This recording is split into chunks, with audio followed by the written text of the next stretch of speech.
ტრანსატლანტიკური ურთიერთობების გაურკვეველი მომავლის პარალელურად ორშაბათს 24 თებერვალს თეთრ სახლში ერთმანეთს ამერიკის შეერთებული შტატებისა და საფრანგეთის პრეზიდენტები დონალდ ტრამპი და ემანუელ მაკრონი შეხვდნენ. შეხვედრა უკრაინაში რუსეთის ომის დაწყებიდან 3 წლის თავზე შედგა და მისი მთავარი განსახილველი თემა, რა თქმა უნდა, უკრაინა იყო.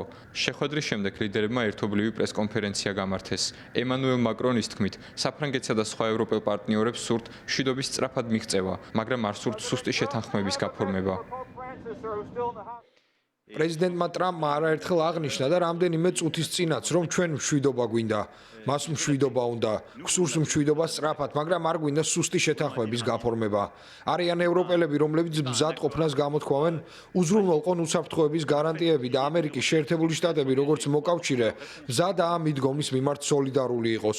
ჩემი აზრით, ეს გარდამტეხი მომენტი და ერთ-ერთი მთავარი საკითხია, რაზეც ამ შეხვედრის დროს შევთანხმდით.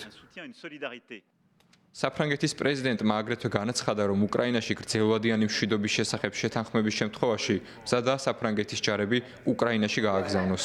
მისი აზრით, თუ ევროპა უკრაინის უსაფრთხოების გარანტიას ვერ უზრუნველყოფს, მაშინ მას არც საკუთარი უსაფრთხოების შენარჩუნება შეეძლება. მე ამას უკვე რამდენიმე კვირაა ვამბობ. თუ არ ვიძლევით გარანტიას ევროპის შიგნით უკრაინის უსაფრთხოებაზე, მაშინ როგორ შეგვიძლია საკუთარი უსაფრთხოების უზრუნველყოფა?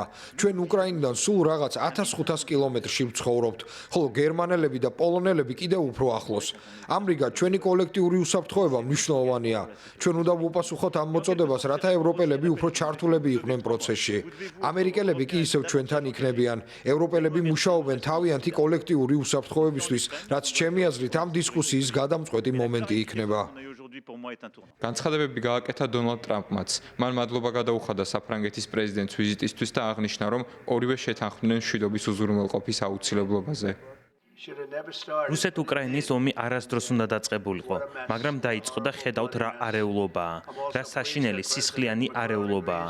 ასევე მოხარული ვარ, რომ პრეზიდენტი მაკრონი თანახმაა მშვიდობის უზრუნველყოფის ღირებულება და ტვირთვი ევროპის ქვეყნებმა აიღონ და მთავარი როლი შეასრულონ უკრაინის გრძელვადიანი უსაფრთხოების უზრუნველყოფისთვის.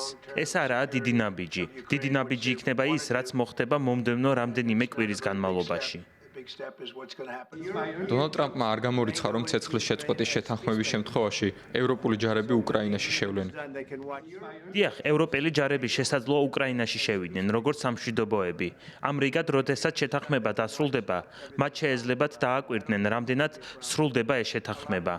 არ მგონია, რომ ეს პრობლემა იყოს და ბევრმა ევროპულმა ქვეყანამ არ მსურს საფრანგეთის სახელით ვისაუბრო, მაგრამ ვიცი, რომ ლიდერებმა ეს შესაძლებლობა უკვე განიხილეს. ვფიქრობ, კარგი დღე იქნება, როდესაც ტერიტორიაზე სამშვიდობოები შევლენ.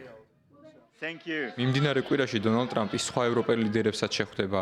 კერძოდ ხუთშაბათს, 27 თებერვალს დონალდ ტრამპი აგრეთვე შეხვდება დიდი ბრიტანეთის პრემიერ-მინისტრს კირ სტარმერს.